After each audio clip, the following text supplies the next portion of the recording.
What is my book about?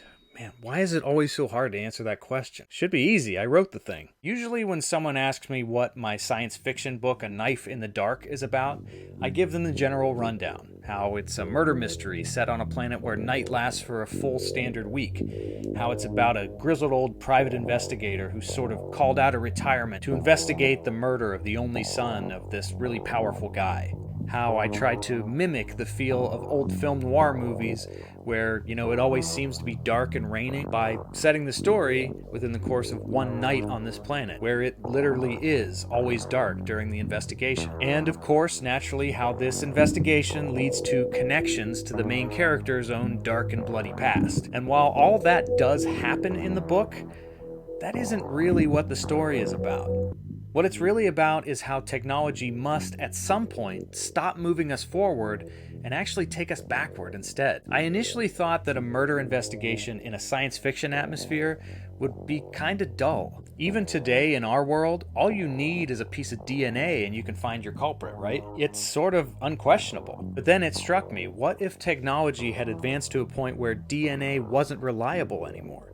What if faking DNA was as easy as faking a cold? And what if gene manipulation and DNA alteration became so commonplace that it was used in things like beauty products, skincare, anti-aging stuff, hair loss?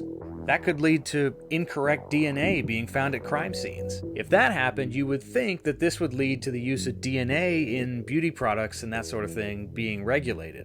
But look at our own world. That is rarely how things go. What if instead, because of the vested interests of powerful people, and let's face it, capitalism being what it is, that the backlash would lead the other direction? If commercial products were making powerful people tons and tons of money, it seems pretty likely that lobbyists would then do anything they could to keep them in use, and instead turn the tide against the use of DNA in law enforcement. And that is exactly what happened in this story. This novel takes place in a time where DNA is so unreliable because of its prevalent use in commercial products that it has become inadmissible in a court of law. I thought, what would happen if this were the case? Well, criminal investigations would have to take a step backward. It'd be more like a Sherlock Holmes novel. Motive, hard evidence, confessions, eyewitnesses. In other words, I was trying to explore this idea of what's good for some people when it comes to advanced technology, artificial intelligence, gene therapy, etc., isn't good for everyone, especially the average Joe like you and me. So this idea of advanced technology taking us backward a step is prevalent throughout this entire book, right down to the tone. Yes, it's a science fiction story set in a cyberpunk futuristic world, but I gave it that film noir tone.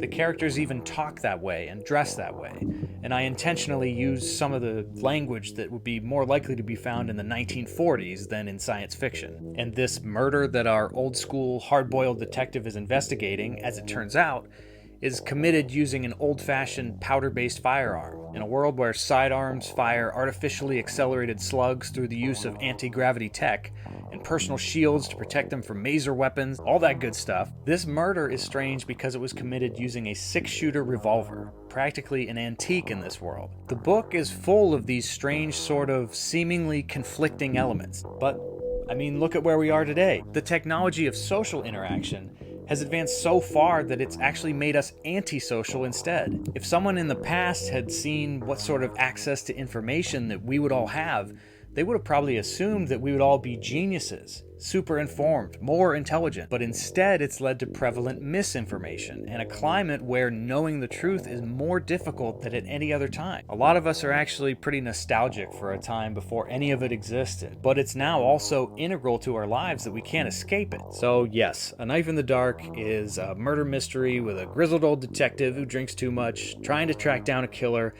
with a heavy dose of cynicism and shootouts and false leads. But all that is just the plot, stuff that's used to communicate an idea. So that's what my book's about.